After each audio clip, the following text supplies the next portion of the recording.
முத்தமிழ் முருகனுக்கு அரகரோகரா.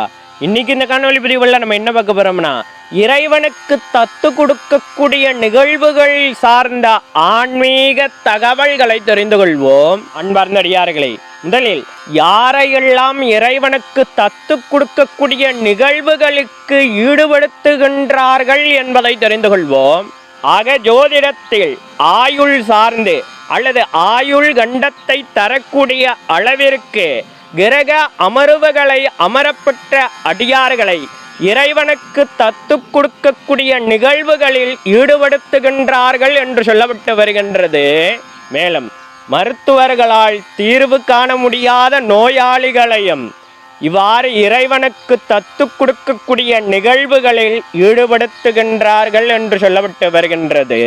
அடுத்ததாக கைமீறிய சிக்கல்களையும் அல்லல்களையும் பிரச்சனைகளையும் எதிர்கொள்ளக்கூடிய அடியார்களையும் இதுபோன்று இறைவனுக்கு தத்து கொடுக்கக்கூடிய நிகழ்வுகளில் ஈடுபடுத்துகின்றார்கள் என்று சொல்லப்பட்டு வருகின்றது. அடுத்ததாக எதனால் இறைவனுக்கு இதுபோன்று தத்து கொடுக்கக்கூடிய நிகழ்வுகளில் ஈடுபடுத்திக் கொள்கின்றார்கள் என்பதை தெரிந்து கொள்வோம். ஆக மேல் கூறிய காரணத்தினால் பாதிப்படைந்த அடியார்களை இறைவனிடம் சரணாகதி தத்துவத்தின் அடிப்படையில் இறைவனிடமே ஒப்படைக்கின்றார்கள்.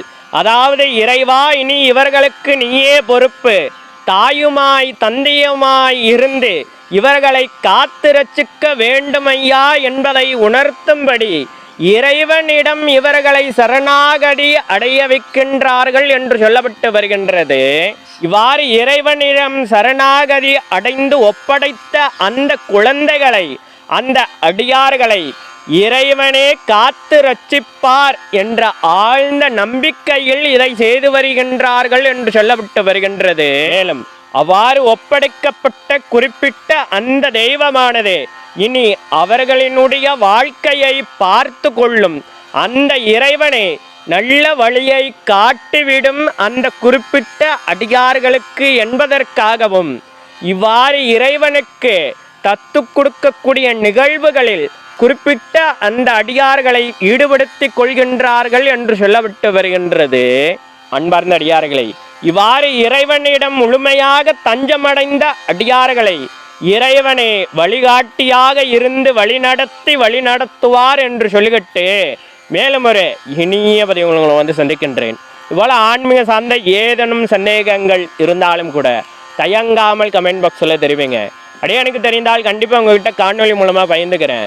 நமது தமிழ் வேதம் 92 சேனலில் இன்னும் சப்ஸ்கிரைப் பண்ணாத அடியார்கள் மறவாமல் சப்ஸ்கிரைப் பண்ணி பக்கத்தில் இருக்கிற பெல் பட்டன் அமுத்திட்டு ஆல் ஆப்ஷன் தட்டிங்கன்னா நாங்கள் பதிவு செய்கிற ஒவ்வொரு காணொலி பதிவும் உங்களை அடையும். மேலும் நமது தமிழ் வேதம் 92 சேனலில் நிறைய ஆன்மீக சார்ந்த காணொலி பதிவுகள் தொடர்ந்து பதிவேற்றம் செய்து கொண்டே இருக்கிறோம். அதெல்லாம் இன்னும் பார்க்காத அடியார்கள் ஒருமுறை சென்று போய் பாருங்கள். உங்களுக்கு தேவைப்படும் தகவல்கள் அதிலும் இருக்கக்கூடும். அடியார்களின் வசதிக்காக பிளேலிஸ்டும் தயார் செய்து வைத்திருக்கின்றோம். சர்வம் முனீஸ்வரம், சகலமும் முனீஸ்வரம். நம சிவாய.